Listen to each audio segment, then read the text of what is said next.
We have all the cards. We've won everything. We have all the cards. Trump's aggressive pressure tactics fall apart completely as Iran sustains steady oil flow through Hormuz. Mujtaba's forces load 4.6 million barrels of oil onto tankers, reducing U.S. Navy to powerless observers in their own siege. Iran masterfully outmaneuvers U.S. naval blockade using covert routes and elusive shadow fleet operations to maintain vital exports. The blockade devolves into frustrating cat-and-mouse game as Iran's determined tankers keep precious crude moving. Over 30 Iranian vessels successfully break through naval siege lines, with Mujtaba brilliantly fooling Trump in Hormuz control battle. Despite an intense U.S. naval blockade on Iranian ports, new data suggests the strategy is far from airtight, with Tehran continuing to export oil in ways that undercut American pressure. The blockade, imposed on April 13th, was designed to choke off Iran's primary source of revenue by restricting ships going to and from Iranian ports, especially those carrying crude. However, evidence from satellite and tanker tracking platforms indicates that Iran has still been able to load and move significant volumes of crude oil even under the restrictions. Satellite-based maritime data showed that at least 4.6 million barrels of oil were loaded onto Iranian-linked vessels since the blockade went into effect, a figure that highlights the persistence of the export network. Roughly 4 million of those barrels reportedly crossed the blockade, according to tanker trackers, a sign that Iran is still punching holes in Washington's strategy and keeping vital revenue flowing. Reports from tanker tracking firm tankertrackers.com conclude that the blockade has disrupted but not halted Iran's oil activity, forcing traffic into more complex and opaque routes. Instead of a full shutdown, Tehran has adapted by using alternative shipping lanes and covert logistics chains to sustain its exports through third-country intermediaries and difficult-to-monitor transfers.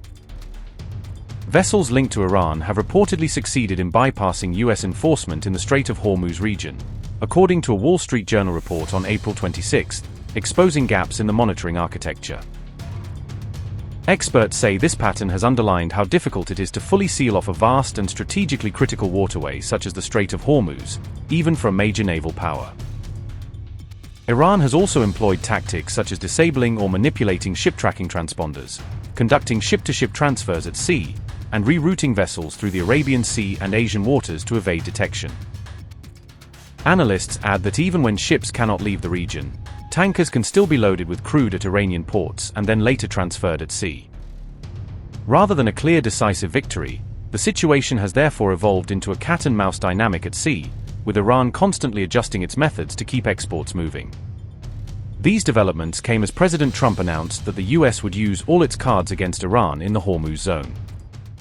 We heard that we canceled the trip. We have all the cards. We're not going to spend 15 hours in airplanes all the time going back and forth to be giving a document that was not good enough. And so we'll deal by telephone, and they can call us anytime they want. Again, we have all the cards. They have no military left, practically. They have no leaders left. We don't know who the leaders are. Nobody knows who the leader. I don't think they know who the leaders are, very importantly. So you saw that. And any other questions? Yes, sir. What have you heard from Pakistan? The Iran's foreign minister was in Pakistan yesterday night. I think Pakistan is terrific. I think the field marshal is fantastic. I think the prime minister of Pakistan is great. And, you know, they'd like to see something happen, but we're not going to be traveling 15, 16 hours to have a meeting with people that nobody ever heard of. What changed to make you make that decision? Too much travel. And when they say the meeting's scheduled for Tuesday, I said, Tuesday, that's a long time from now. But when you get right down to it, it's a lot of traveling. No, we don't want to do that. At what point do you send Witkoff and Kushner and send Vice President Vance in? What point are you going to be ready? They're all very competent, all three. Those are three good. But they weren't meeting with the leader of the country. They were meeting with other people. And I said, we're just not going to do it. Too much traveling, takes too long, too expensive. I'm a very cost-conscious person. Mr. President, you said this week that you're not a fan of prediction markets and that they're turning the country into a casino. But at the same time, Did you say I'm not? That you're not a fan of prediction markets. Well, I don't know. I know some people that are very smart. They like it. They disagree, but they like it. But what would you like to know? Who are you with? I'm with Decrypt, a crypto-focused publication, and we also have a prediction market. And your administration is aggressively pushing to legalize these markets, and I was wondering if you potentially wanted to reconsider that policy. A lot of other countries are doing it, and when the other countries do it, we get left out in the cold if we don't do it. So, but I know people that are in the prediction market business, and they're pretty. On the subject of crypto, what made you decide to go and attend this meme coin conference today? It's a big industry, and we want to beat China at the industry. We're leading with crypto. We're leading with AI, and I really feel I have an obligation from this. As a president, I have to be able to make sure that all of our industries do well. Crypto is a big industry. It's become somewhat mainstream. The banks have it. People have it, and I think as the leader of the country, we want to lead in AI. And we're leading China by a lot in AI, and we're also leading in crypto. Do you agree with the decision by Janine Pirro to drop the investigation into Jerome Powell? Well, I want to find out. It's not dropped. They're looking into the whole thing about. Referred to the IG. What I want to look at, with the IG. What I want to look at is, how can a building that I could have done for $25 million cost $4 billion? That's a big thing, and he was in charge. So we'll get to the bottom of it. Yeah, I think Janine is fantastic. And she worked with other people on that. I tell you, I want to find out. I have an obligation to find out. This was done during Biden, but I have an obligation to find out. I would have done that building for $25 million, had money left over, and it would have been open a long time ago. Did you or your people ask her to drop it?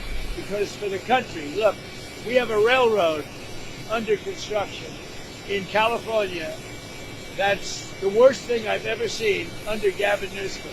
And I want to find out why that one is costing 20 times what it was projected to cost. Likewise, the Fed building is a small. I built a hotel in Washington, it's the Waldorf Astoria.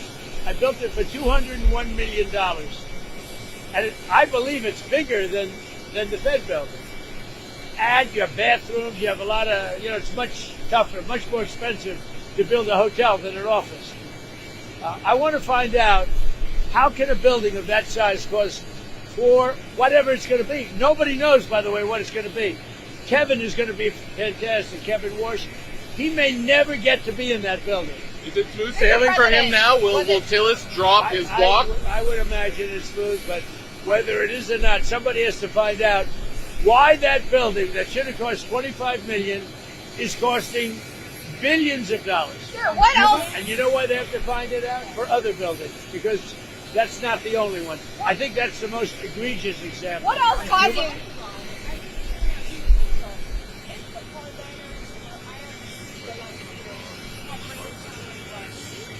I'll deal with whoever's running the show. I'll deal with whoever runs the show. They don't know. They are fighting with each other. There's tremendous infighting. They're probably fighting for leadership. In many cases, I think they're fighting not to be the leader, because we knocked out 2 levels of leaders. But I'll deal with whoever we have to. But there's no reason to wait 2 days, have people traveling for 16, 17 hours. And we're not doing it that way. We'll do it when they want. They can call me. We have all the cards. We've won everything. We have all the cards. Yesterday you said to Reuters that we're dealing with who is in charge now. What changed from yesterday to today? Nothing. It's just that they gave us a paper that should have been better. And interestingly, immediately when I canceled it, within 10 minutes we got a new paper that was much better. What was on that paper, sir? What was? Can you explain? We talked about they will not have a nuclear weapon. It's very simple. Look, that whole deal is not complicated. Iran cannot have a nuclear weapon. It's very simple. Is the ceasefire like remaining? Will you continue the ceasefire? Haven't even thought about it. Did they offer anything in return to 20 years of suspending enriched uranium? They offered a lot. What did they offer? They offered a lot, but not enough. Thanks.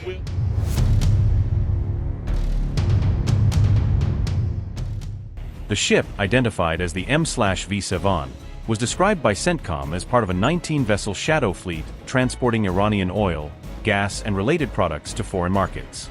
The interception came after Iran warned that its armed forces were ready to defend the country if the U.S. blockade continued.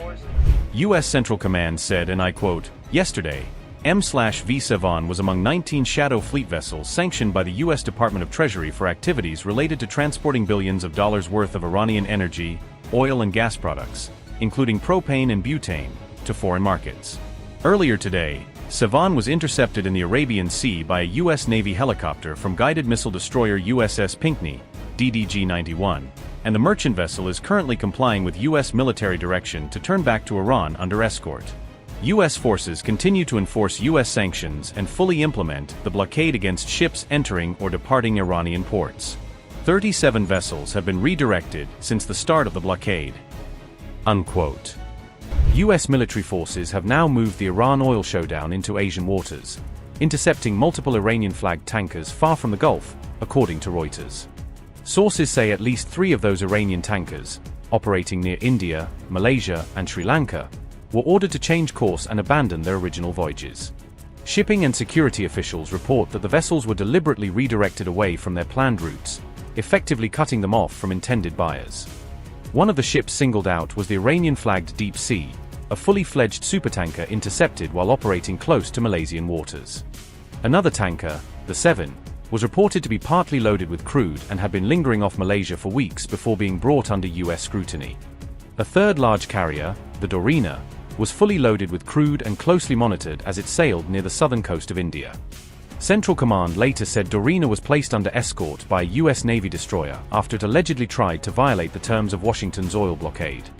An additional tanker, named Dio, may also have been intercepted after it reportedly failed to complete an Iranian oil delivery to a customer in India, according to sources. Overall, reports suggest that nearly 30 vessels have now been ordered to turn back or return to port since the U.S.-led blockade effort began. All of these interceptions are taking place under a U.S.-led campaign explicitly designed to restrict Iran's ability to export oil by sea. At the same time, Iran has stepped up its own actions against commercial shipping in and around the Strait of Hormuz, targeting foreign-flagged vessels to hit back. These moves on both sides come after nearly 2 months of open conflict involving the US, Israel, and Iran, with no credible peace talks yet in sight. Disruptions in the Strait of Hormuz have already affected close to 1/5 of global oil and gas supplies, amplifying the stakes of every interception and countermove. In recent weeks, the US has already seized at least 1 Iranian cargo ship and an oil tanker at sea, signaling a broader effort to squeeze Tehran's maritime logistics. Iran, for its part, claims it has detained 2 container ships that tried to exit the Gulf, saying its forces opened fire and then boarded the vessels as retaliation.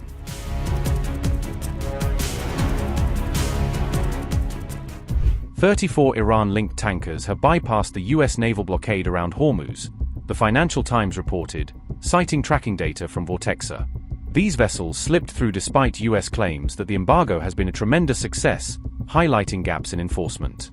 The U.S. imposed a blockade on all ships entering or leaving Iranian coastal waters on April 13th, as part of its wartime pressure campaign. On April 16th, the embargo was expanded to cover Iran-linked ships globally, including so-called dark fleet tankers operating far from the Gulf. Nevertheless, 19 tankers tied to Iran exited the Persian Gulf through the blockade undeterred, according to the Vortexa-based analysis. At the same time, 15 tankers entered the Gulf from the Arabian Sea en route towards Iran, adding to the tally of successful transits. At least 6 outbound vessels were confirmed to be carrying Iranian crude shipments totaling about 10.7 million barrels. Based on typical discounts to Brent crude, that cargo volume was estimated to be worth roughly $910 million in revenue for Iran. One Iranian-flagged supertanker, the Dorina, exited the Gulf with its AIS transponder turned off, according to Vortexa's tracking data. Satellite data earlier showed the Dorina had conducted a ship-to-ship transfer near Malaysia in March, a common tactic used to disguise sanctioned oil's origin. Such ship-to-ship transfers are widely used by tankers carrying sanctioned crude to conceal where the oil was loaded and who ultimately receives it. US-sanctioned vessels including the Merlikishan and Alicia also entered the Gulf via the Gulf of Oman during this period, data showed. So far, the US has detained 1 tanker in the Gulf of Oman and boarded another vessel in the Indo-Pacific as part of blockade enforcement.